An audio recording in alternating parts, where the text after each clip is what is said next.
ऐसे कवि, और ऐसे कवि के लिए मैं केवल इतना कहूंगा कि हास्य के पटल पर व्यंग्य की इच्छाओं के चिराग को जब घिसा जाता है तो ठहाकों का एक जिन्न पैदा होता है, और उस जिन्न का नाम होता है भाई महेंद्र अजनबी। जोरदार तालियों के साथ आप भाई महेंद्र अजनबी का स्वागत करें। उनके लिए उनके कद के हिसाब से तालियां बहुत कम हैं। हाथ ऊपर करके जोरदार तालियां भाई महेंद्र अजनबी। नहीं रहना दो, मैं पहले यही काम करता। नहीं, मेन काम तो यही है, कविता तो पार्ट टाइम है आपकी। दरअसल दिक्कत क्या है, एक भी कवि आज तक माइक के साइज का पैदा नहीं हुआ। और लंबे आदमियों के साथ तो दिक्कत हो जाती। मुझे तो ध्यान है, एक बार सब्जी वाले के पास गया, मैंने कहा नींबू क्या भाव दिए, उसने कहा बैठकर देखो संतरे हैं। आप सभी को प्रणाम करता हूं। बहुत अच्छा है, बहुत बढ़िया है, वाह वाह। मंच पर उपस्थित अपने सभी अग्रज कवियों को, कवि मित्रों को प्रणाम करता हूं, माँ सरस्वती को प्रणाम करता हूं, और आप सबसे निवेदन करता हूं मेरे स्वागत में दोबारा जोरदार तालियां बजाएं। वाह, क्या कहने। तालियां इसलिए बजवा रहा हूं क्योंकि बाद में भरोसा नहीं। एक दो छोटी छोटी कविताएं मैं भी आपको सुनाऊंगा, पसंद आएंगी ठीक है, नहीं तो 3-4 और सुनाऊंगा। बहुत मन से आप लोग सुन रहे हैं। आपको होली की बहुत बहुत हार्दिक शुभकामनाएं देता हूं कि पूरा वर्ष आपके लिए रंगों भरा रहे, उमंगों भरा रहे। इस कामना के साथ अपना काव्य पाठ प्रारंभ करता हूं। मेरे से पहले भावना तिवारी ने इतने बढ़िया, इतने अच्छे गीत पढ़े, एक बार पुनः उनके लिए तालियां बजाएं। मैंने पहली बार उनसे इतने अच्छे अच्छे गीत सुने, मैं शायद दूसरी बार ही उन्हें सुन रहा हूँ, लेकिन बहुत उन्होंने हमारी गीत विधा की एक बहुत श्रेष्ठ कवित्री, आने वाले वर्षों में वो पूरी दुनिया में जानी जाएंगी। बहुत अच्छा है। मैं ये सारे चप्पल जूते हमारे ही हैं ना? नहीं, जनता लेकर आई है। ये जनता, मैं बस इनका प्रयोग मत शुरू कर देना, क्योंकि पढ़ने से पहले चारों तरफ देख लेना चाहिए क्या स्थिति है। चुनाव चल रहे हैं वैसे भी। नहीं, सब बहुत बढ़िया आप लोग सुन रहे, बहुत अच्छा लग रहा है आपके बीच आकर के भाई साहब। वरना हर जगह कवियों को इतने अच्छे ढंग से नहीं सुना जाता। आप तो इतने आराम से बैठे हुए, बहुत वहाँ तक तालियां बज रही हैं। मैं बता रहा हूँ, कहीं कहीं तो हमें ऐसे उखाड़ने वाले लोग मिलते हैं, कवि अपनी कविता की एक लाइन पढ़ता है, सुनने वाले इतने उस्ताद दूसरी लाइन अपनी तरफ से। बिल्कुल सच्ची बात बता रहा हूँ। मेरे पड़ोस में एक कवि सम्मेलन चल रहा था, एक नए नए कवि आए, आते ही उन्होंने कविता की एक लाइन पढ़ी, बोले मेरी मम्मी ने कुत्ते का एक पिल्ला पाला। तभी श्रोताओं में से एक खड़ा हुआ, बोले और उसे मंच पर छोड़ दिया। ओए, क्या कहने। यह तालियां बजाने वाली बात नहीं थी, क्योंकि यह कविता मैंने नहीं सुनाई थी, किसी और ही कवि ने सुनाई थी, यहाँ पर भी नहीं है। पर इस तरह की दिक्कतें अक्सर हमारे साथ आती रहती है। हमारे एक गीतकार एक जगह गीत पढ़ने खड़े हुए, धरा बेच देंगे, गगन बेच देंगे। तभी पब्लिक में से एक खड़ा हुआ, बोले भैया ये बता दे फिर कहाँ रहेंगे जब सारी चीजें बेच दोगे तो। और अभी तो मैं चेतन भाई पिछले दिनों जेल में गया। अरे नहीं, वहाँ कवि सम्मेलन अच्छा, फिर ठीक है। जेलर महोदय ने कवि सम्मेलन करवाया था, और ये सोच के करवाया था कि शायद कैदियों की सजा में थोड़ी बहुत कमी रह गई है। भाई बहुत अच्छा है। बोले इसलिए ना सबको कविताएं सुनवाई जाएं। अच्छा, नीचे सारे कैदी बैठे हुए थे लाइन लगाए हुए। एक कवि आए वीर रस के थे, बड़ी जोर से चीखते हुए बोले आदमी यूं हालातों में जकड़ा ना जाता, आदमी यूं हालातों में जकड़ा ना जाता। नीचे एक चोर कैदी बैठा था, बोला भैया कुत्ते की पूंछ ना दबती तो मैं पकड़ा ना जाता। हमें तो ऐसी जगह जाकर के भी कविताएं पढ़नी पड़ती हैं। एक बार तालियां बजा दे, मैं शुरू होता हूँ। वाकई में बहुत, और यहाँ इतना अच्छा लग रहा है आपके बीच आके, इतने छोटे छोटे बच्चे यहाँ पर बैठे हुए कविताएं सुन रहे हैं। मैं प्रणाम करता हूँ इन बच्चों को। बच्चों को इसलिए भी प्रणाम कर लेना चाहिए क्योंकि ये किसी को भी निपटा सकते हैं। सही बता रहा हूँ, मैं किसी जमाने में दिल्ली में पढ़ाता था। एक बार परीक्षा की कॉपी जांच रहा था, बच्चे को अगर किसी सवाल का जवाब नहीं आता हो तो वो क्या कुतर्क दे सकता है भाई साहब। किन्हीं नेताजी का नाम लिखा हुआ था, बड़ा अटपटा सा नाम लिखा हुआ था, फलाने नेता कौन है, बच्चे ने लिख रखा था ये बहुत ही जहरीला कीड़ा होता है, खेतों में पाया जाता है। हरे रंग का होता है। अरे वाह। बच्चे की मर्जी कुछ भी लिखता है, हाँ। लेकिन जो अंतिम बात बच्चे ने लिख रखी थी उसके लिए तो मैं भी बच्चे के लिए तालियां बजा गया। बोले खेतों में पाया जाता हरे रंग का होता है और जिस फसल के ऊपर लग जाए उसे नष्ट करके ही भाई छोड़ता बहुत है। अच्छा है, वाह वाह वाह भाई, बहुत अच्छा बहुत है। बड़ी बड़ी बातें करते हैं। वो बच्ची बैठी है, बच्चियां तक इतनी तेज हो गई हैं आजकल की। तो वो एक क्या बच्ची से कहने। पूछा किसी ने, बोले राम लक्ष्मण तो ठीक, पर सीता जी वनवास में क्यों गई? तो बच्ची शर्माते हुए बोली, सीता जी के वनवास जाने में बहुत बड़ी सीख है, घर में 3-3 सास हो तो जंगल ही ठीक है। तो इन बच्चों को कोई कुछ नहीं कह सकता भाई साहब। बहुत बढ़िया सुन रहे हैं, बहुत अच्छा लग रहा है आपके बीच आकर के। एक और हम तो हास्य रस के कवि, हास्य हमें कहाँ कहाँ से मिल जाता है भाई साहब। हम लोग सुबह सुबह उठते हैं, अखबार पढ़ते हैं, अखबार तक से हम हंसी ढूंढ लेते हैं। कभी कभी अकेली अखबार पढ़ रहे हो, कभी कभी पूरा समय नहीं होता अखबार पढ़ने का, खाली हेडलाइन पढ़ करके काम चला लेते हैं। मित्रों, इस खबर में कोई ऐसी खास बात नहीं थी, लेकिन बगल में एक बड़ी मजेदार खबर छपी हुई थी। दोनों को मिलाकर पढ़ा, बहुत देर तक हंसा कि कई नेताओं को एयर इंडिया के खाने से शिकायत, भारत हालैंड से गोबर का आयात करेगा। वाह। इस तरह के प्रयोग मेरे कई वरिष्ठ कवियों ने किए। एक नया प्रयोग इसमें मैंने भी किया। एक दिन मैं अखबार पढ़ता हुआ सड़क के किनारे खड़ा हुआ था, मैंने देखा दीवारों पर तरह तरह के नारे लिखे हैं, रेलों में, बसों में, ट्रकों में तरह तरह के वाक्य लिखे हैं। मैंने एक अखबार की खबर पढ़ ली, दूसरी सड़क के किनारे लिखी हुई वो बात। अखबार पढ़ रहा था, अखबार में खबर छपी हुई थी, हम देश को 21वीं सदी में ले जा रहे हैं। अचानक मेरी निगाह ट्रक के पीछे गई, बहुत बढ़िया बात मिली, बात आप तक पहुंचे तो यहाँ से वहाँ तक आखिर तक तालियां उठनी चाहिए। हम देश को 21वीं सदी में ले जा रहे हैं, गति सीमा 40। क्या कहने, बहुत अच्छा है, वाह वाह वाह। हम सन 2000 ईस्वी में 1 अरब हो गए, ठहरिए आगे खतरनाक मोड़ है। वाह वाह वाह वाह वाह।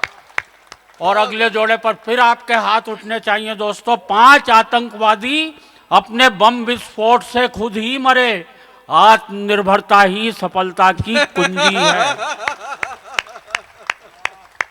पाकिस्तान के प्रधानमंत्री भारत आएंगे, बीमारी के बचाव के लिए टीके लगवाएं। और बात आप तक पहुंचे तो फिर तालियां उठनी चाहिए। वो 3 दिन तक ठहरेंगे, निराश रोगी शुक्रवार को मिले। भाई क्या कहने, वाह वाह। और बिल्कुल सच्ची घटना दोस्तों, 4 महीने पहले की, प्रधानमंत्री चीन यात्रा पर रवाना, जेब कतरों से सावधान। और दिल्ली से आपके बीच में हूं, दिल्ली पर यह व्यंग की 2 पंक्तियां। 3 कुख्यात आतंकवादियों का दिल्ली में प्रवेश, नई दिल्ली नगर पालिका आपका हार्दिक स्वागत करती है। हम कहां कहां से हाथ से ढूंढ लेते हैं। और अभी तो भावना जी ने इतने अच्छे अच्छे गीत पढ़े, ये गीत, गजल, शेरो शायरी, भाई साहब हम हास्य रस के कवि तो कर भी नहीं सकते, करने की कोशिश भी करें तो गड़बड़ कर देते हैं। अच्छा। हमारे एक दोस्त ने एक दिन लिखने की कोशिश की कि सब कुछ लुटा दिया तेरे प्यार में सितमगर। देखो पहली लाइन क्या शानदार बनाई उसने, सब कुछ लुटा दिया तेरे प्यार में सितमगर, एक भैंस बच गई थी वो आज बेच दी। एक और दोस्त ने लिखने की कोशिश की, बोले सीप जैसी खूबसूरत हैं तुम्हारी आंखें। देखो क्या शानदार लाइन है, क्या कल्पना है। सीप जैसी खूबसूरत हैं तुम्हारी आंखें, जी करता है फोड़ के मोती निकाल लूं। ये बताओ, ये शेरो शायरी ये तो भाई साहब कभी कभी हमें रेडीमेड मिल जाती है। आपने ट्रक देखे होंगे, ट्रकों के ऊपर बहुत सारी शेरो शायरी लिखी होती है। मैं बता रहा हूँ हमारे कई कवि तो ट्रक पढ़ पढ़ के कवि बन गए।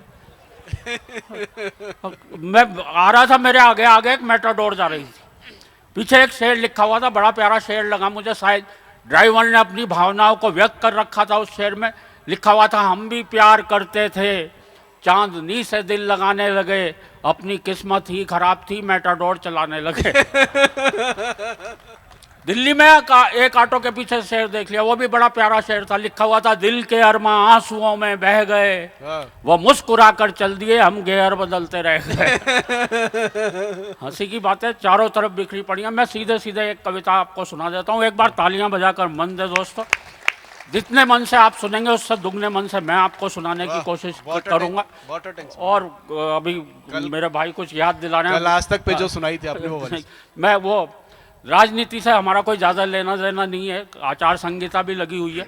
हमें हाथ से राजनीति से किस तरह से हंसी निकल करके आती है। हुआ क्या कि मेरे जब पिछली बार चुनाव हुए तो मेरे मोहल्ले में एक दिलचस्प घटना घटी। एक लड़के ने एक लड़की को कमल का फूल भेंट कर दिया। अच्छा, लड़की को गुस्सा आया, उसने तुरंत उस लड़के के गाल पर एक तमाचा धर दिया। लड़का बोला तुमने ये क्या किया? लड़की बोली कुछ नहीं किया, तुमने अपनी पार्टी का चुनाव चिन्ह दिया था। बहुत बढ़िया भाई, क्या कहने। मैंने अपनी पार्टी का दे दिया। बहुत अच्छा। वो तो अच्छा हुआ मित्रों, लड़की बसपा की नहीं थी, वरना सीधा हाथी ही चढ़ाती उसको। कहाँ से? अच्छा, नेता लोग आते हैं भाषण देते हैं, कोई नेता भाषण देते देते इतना एक्सपर्ट हो जाएगा कि उससे किसी भी विषय पे भाषण दिलवा लो। मतलब इतना एक्सपर्ट, मान लिया ये लाइटें लग रही हैं तो इनके ऊपर वो 2 घंटे तक बोल सकता है, चाहे इनका कुछ पता नहीं हो उसको। सही हुआ क्या कि मेरे मोहल्ले में एक वाटर टैंक बना, उसका उद्घाटन करने जो मेरे मोहल्ले के नेताजी आए, उन्होंने क्या मजेदार भाषण दिया। बोले भाइयों और बहनों, ये जो आप वाटर टैंक देख रहे हैं इसमें वाटर भरा जाएगा। वाह, टैंक तो हमारी फौज में भी होते हैं, क्या कहने। पर उसमें वाटर नहीं भरा जाता। वाह, वाटर यानी पानी, जैसे नई बात बता रहे हो। बहुत बढ़िया है। पानी 2 प्रकार का होता है, वाह, एक साफ पानी, एक गंदा पानी। गंदे पानी में कमल खिलता है। हाँ, कमल का एक फूल होता है, फूल तो गुलाब का भी होता है। क्या बात है। गुलाब के फूल से गुलकंद बनता है, गुलकंद पेट साफ करता है। वाटर टैंक से शुरू हुए थे, क्या बात है। पेट साफ करने तक आ गए। पेट तो खरबूजा भी साफ करता है। वाह, खरबूजे को देखकर रंग बदलता है। रंग सबसे बढ़िया जर्मनी के होते हैं। बहुत अच्छा है। जर्मनी वो जहां हिटलर हुआ था। हिटलर वो जिसने वार की थी। हाँ, वार 8 प्रकार के होते हैं, हाँ, सोमवार, मंगलवार, बुधवार। बजा रहे हो तो बजा दीजिए। बोले वार 8 प्रकार के होते हैं, सोमवार, मंगलवार, बुधवार, बृहस्पतिवार, शुक्रवार, शनिवार, रविवार और वर्ल्डवार। वाह, क्या बात है। वर्ल्ड यानी दुनिया। हाँ, दुनिया गोल होती है, गोल तो रसगुल्ला भी होता है। रसगुल्ला खाने से प्यास लगती है, वाह, प्यास को पानी बुझाता है, पानी को अंग्रेजी में वाटर कहते हैं, क्या बात है। और उसी के लिए वाटर टैंक बनाया गया। वाह वाह वाह, पता नहीं कहाँ से शुरू करके कहाँ खत्म करें। चलते चलते मैं एक कविता सुना करके अपना स्थान लूंगा। बहुत बहुत अच्छा है। बढ़िया। हमारे भाई जब मैं आया, सत्यपाल सत्यम मेरे भाई पढ़ रहे थे। ओज के बहुत श्रेष्ठ कवि हैं, बहुत अच्छी आपने अच्छी तरह से उन्हें सुना भी है। बहुत हाँ, अंगार सुना है। एक बार तालियां बजाएं। मेरे बहुत पुराने जघन्यतम मित्रों में से एक हैं ये। जघन्यतम। नहीं, इसने कभी मतलब आया, इसने बहुत बढ़िया सुना है। इसने एक काम और बढ़िया किया, वरना वीर रस का कभी भाई साहब कभी कभी ऐसा आ जाता है, इतनी जोर से चीखेगा लोग घबरा के ताली बजा जाते हैं। अच्छा, किसी किसी की तो कविता में भी कोई बात नहीं होती है। हाँ, पिछले दिनों एक कवि को सुन रहा था, आते ही चिल्लाया, मैं पत्थर को पाषाण बना सकता हूँ। अच्छा, मैं सोचने लगा यार, पत्थर और पाषाण तो एक ही चीज है, ये बना क्या सकता है इसमें। हाँ, लेकिन जोर जोर से बोल रहा था, बोले मैं पत्थर को पाषाण बना सकता हूँ, मैं मानव को इंसान बना सकता हूँ, क्या कहने, क्या कहने। मैं मरघट को शमशान बना सकता हूँ, मैं ईश्वर को भगवान बना सकता हूँ। क्या कहने भाई, वाह वाह, क्या। अच्छा, ऐसी ताली बज गई जैसे आप में से कुछ लोगों ने बजाई। कविता में कोई बात नहीं भाई साहब। एक और कवि को सुन रहा था, पहली लाइन दूसरी लाइन से मेल नहीं खा रही थी, आते ही चिल्लाया, खाली खाली डीजल टंकी तेल चाहिए। मैंने कहा यार, ये कौन सी पंक्ति है जिसमें से तेल की जरूरत पड़ गई। ये कौन सी वीर रस का। मैंने दूसरी पंक्ति सुनी, भाई साहब बहुत देर तक हंसा, बोले खाली खाली डीजल टंकी तेल चाहिए, आज मेरे देश को पटेल चाहिए। अच्छा, मैं बहुत देर तक सोचता रहा सही तुक मिला कि ये तेल का पटेल जी से क्या लेना देना, लेकिन उसे पता था पटेल जी पे ताली आएंगी, इसलिए तुक मिलाने के लिए तेल लेके आया। हो जाता है भाई साहब। बहुत बहुत बढ़िया पढ़ा इसने, वरना अच्छा वीर रस के कवि का एक काम और होता है, वो आते ही सबसे पहले पाकिस्तान को मंच से खत्म करता है। अच्छा, एक हमारी देशभक्ति भी दोस्तों ऐसी है जो पाकिस्तान के अलावा और किसी देश के खिलाफ जागती नहीं। क्या कहने। मेरे तो एक दोस्त ने एक दिन बहुत बढ़िया बात कही, बोले यार अगर ये पाकिस्तान नहीं होता तो हम लोग देशभक्त भी होते कि नहीं होते। अच्छी बात है, वाह वाह वाह वाह वाह। हालांकि तालियां तो इस बात पर उठनी चाहिए। मेरे एक और दोस्त ने एक दिन कहा यार वाकई में अगर हम सच्चे देशभक्त होते तो आज ये पाकिस्तान नहीं वाह होता। वाह वाह वाह।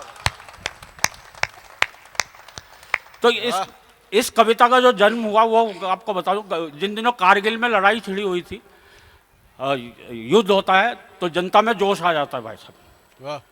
अब जोश, मेरे मोहल्ले वालों को भी जोश आया। अब वो जनता है, सीमा पे लड़ने तो जाएगी नहीं, अब उस जोश को कहाँ निकालें। उन्होंने सोचा एक वीर रस का कवि सम्मेलन करवाते हैं। अच्छा, उन्हें कोई ढंग का कवि तो वीर रस का मिला नहीं भाई, सत्यम जैसा। सारे कवि बिजी थे। वाह। लेकिन फिर भी पता नहीं कहाँ से 50-60 कवि पकड़ के लाए भाई साहब। क्या 50-60? जो भी सड़क पे मूंछों वाला आदमी दिखाई दे रहा था उससे कह रहे थे यार तू वीर रस का लग रहा, आजा मंच पे बैठ जा। अच्छा, मैं उस कवि सम्मेलन को सुनकर आया, मेरी एक हास्य रस की कविता बन गई। क्या बात किसी है। पर कोई कटाक्ष नहीं है। एक बार तालियां बजाकर मन दे, कविता शुरू करता हूं दोस्तों।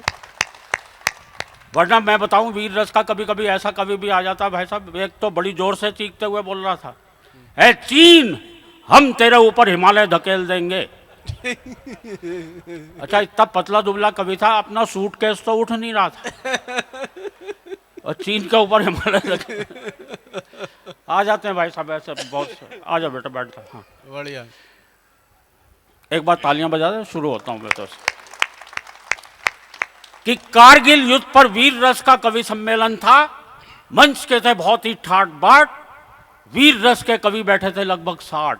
वाह। आपने इतना सुंदर आयोजन करवाया है और इतना सुंदर मंच, और जिस तरह से फूलों की वर्षा हुई, और ये पूरा भाई साहब मैं तो देख के हत प्रभु हूँ। मैं बहुत बहुत बधाई देता हूँ आपको। इतने बहुत अच्छा।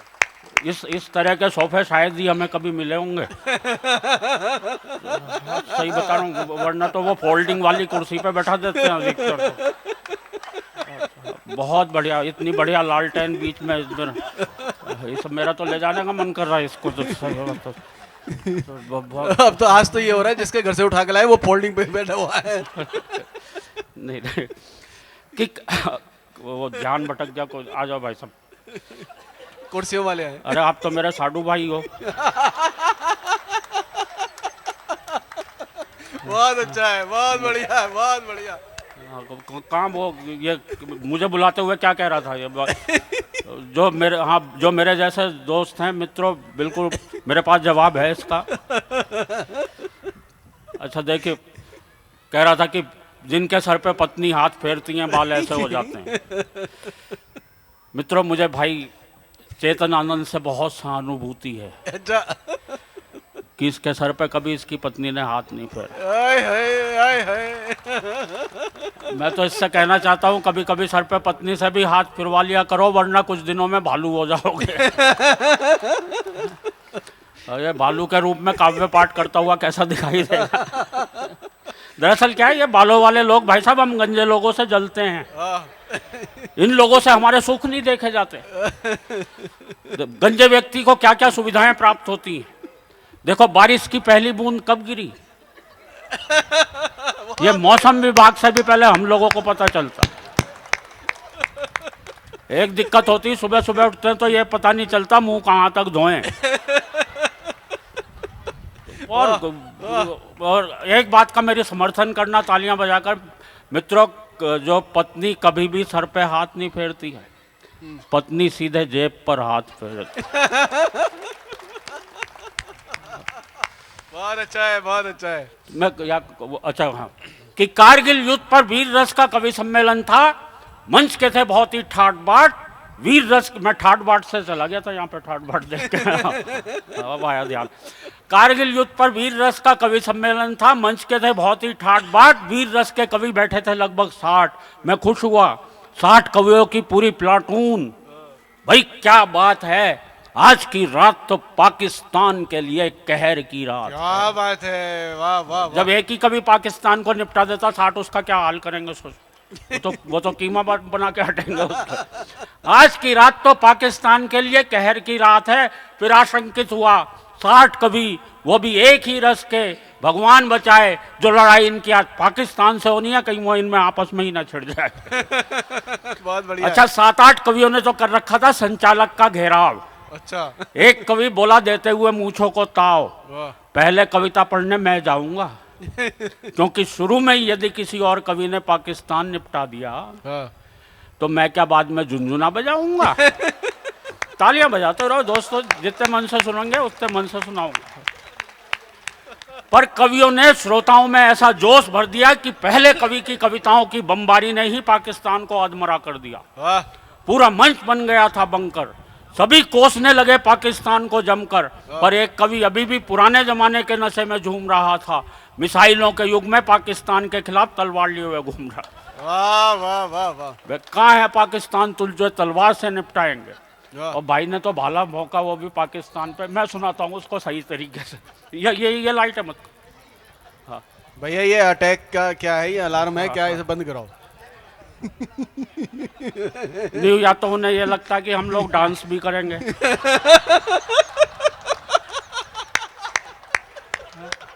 भाई बहुत बढ़िया।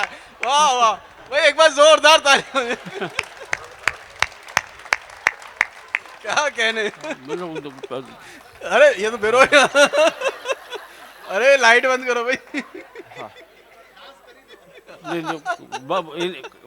मन भटक जाएगा भाई, मैं करने लगूं। वो एक ने बहुत ऊंची छोड़ी भाई साहब। उन दिनों परवेज मुशर्रफ पाकिस्तान के सेनाध्यक्ष थे। बड़ी जोर से चीखते हुए बोले, ए मुशर्रफ, हम तेरे पेट में राणा सांगा की तलवार घोंप देंगे। अच्छा, मैं चौंका। मैंने कहा यार, राणा सांगा की तलवार साले 400 साल पुरानी। बोले कुछ नहीं यार, उसकी धार से मरेगा तो मरेगा, नहीं तो साला सेप्टिक से तो मरी जाए। तो एक कवि ने पाकिस्तान को बंदूक से, एक ने तोप से उड़ाया। एक कवि तो शायद अर्थशास्त्री था, एक भी पैसा खर्चा नहीं किया, पूरा पाकिस्तान फूंक से ही उड़ा दिया। क्या बात है। अब जो कवि आया उसने अपना एक हाथ कमर पर लगाया इस तरह से, एक हाथ एक दिशा में उंगली करके उठाया इस तरह से, और जोर से चिल्लाया, सुन ले पाकिस्तान सुन ले, सुन ले पाकिस्तान सुन ले। और अगली पंक्ति पर आपकी तालियां उठनी चाहिए। मैं चकराया, अबे ये क्या क्लेश है, जिस दिशा में यार ये कवि उंगली उठा रहा है उस दिशा में तो बांग्लादेश। इसे कविता को गलत डायरेक्शन में नहीं सुनाना चाहिए था। वाह। ये वाला हाथ पीछे करके दूसरे वाला उठाना चाहिए। क्या कहने। वो फिर चिल्लाया, सुन ले पाकिस्तान सुन ले। इस बार एक श्रोता ने खड़े होकर जो बात कही उस पर आपकी तालियां उठनी चाहिए।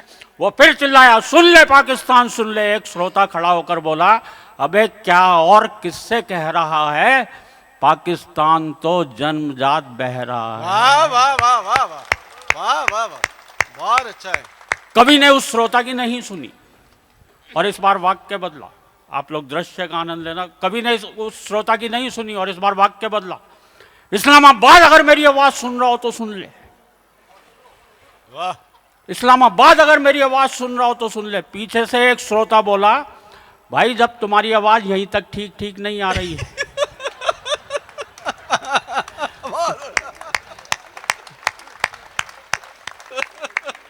बोले भाई जब तुम्हारी आवाज यहीं तक ठीक ठीक नहीं आ रही है तो इस्लामाबाद तक कैसे जाएगी। वीर रस का अब जो कवि आया चेतन भाई होगा करीब 15 किलो का। अच्छा। इतना तो तब बता रहा हूँ जब भयंकर सर्दियों का मौसम था। अच्छा। 5-6 किलो तो कपड़े ही पहन रखे।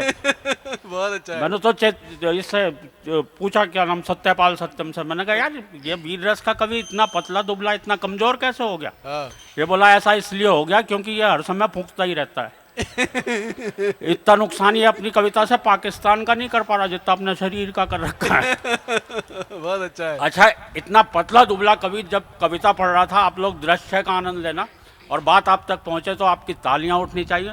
इतना पतला दुबला कवि जब कविता पढ़ रहा था तो श्रोताओं में से एक बोला, भाई कौन खड़ा है, भाई कौन खड़ा है, दिखाई नहीं पड़ रहा है। मुझे तो लगता है माइक खुद ही कविता पढ़ रहा है। बहुत बढ़िया। उसकी बगल वाला श्रोता बोला, लगता है तू भी गच्चा खा गया है। हाँ। अबे कवि तो खड़ा हुआ है लेकिन माइक के डंडे की ओट में आ गया। क्या कहने, बहुत बढ़िया। ये दिखने में कैसा लगता है जरा पता लगाओ। उसकी बगल वाला श्रोता बोला किसी के घर पड़ी हो तो दूरबीन उठा लाओ। अच्छा, कुछ खपती लोग भी बैठे होते हैं कवि सम्मेलन में। जी सही बता रहा हूँ। वो एक गया अपने घर गया, दूरबीन लेके आया, उससे देखते हुए बोला बाप रे ये कवि खड़ा या उसका एक्सरे। अरे वाह। अचानक वो कवि बड़ी जोर से थरथराया। श्रोताओं में से एक बोला लगता है मिर्गी का दौरा आया। एक श्रोता बोला इसे जूता सूंघाओ। दूसरा बोला गरम गरम दूध पिलवाओ और देखना मित्रों में हाथ से कहाँ से निकाल कर लाया हूँ, आपकी तालियां चाहता हूँ। एक बोला गरम गरम दूध पिलवाओ। तीसरा बोला तू किस टेंशन में है, गौर से इसकी जेब देख, इसका मोबाइल फोन वाइब्रेशन में है। भाई बहुत अच्छा है, वाह वाह वाह। मित्रों, वीर रस का अब जो कवि आया वो रामलीला वाले अंदाज में आया। जितना वो अपनी कविता में पाकिस्तान की तरफ बढ़ता जा रहा था उतना ही माइक से पीछे। वाह वाह।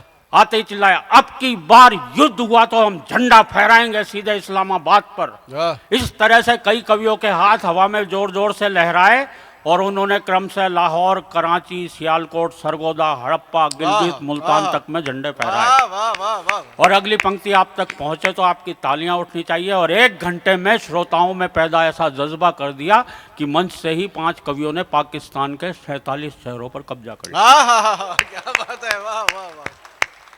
ऐसे कब्जा कर रहे थे जैसे सारे प्रॉपर्टी डीलर बैठे हुए। अच्छा, अब अगले कवि की घबरा रही थी आत्मा, क्योंकि 5 कवि अब तक कर चुके थे पाकिस्तान का खात्मा।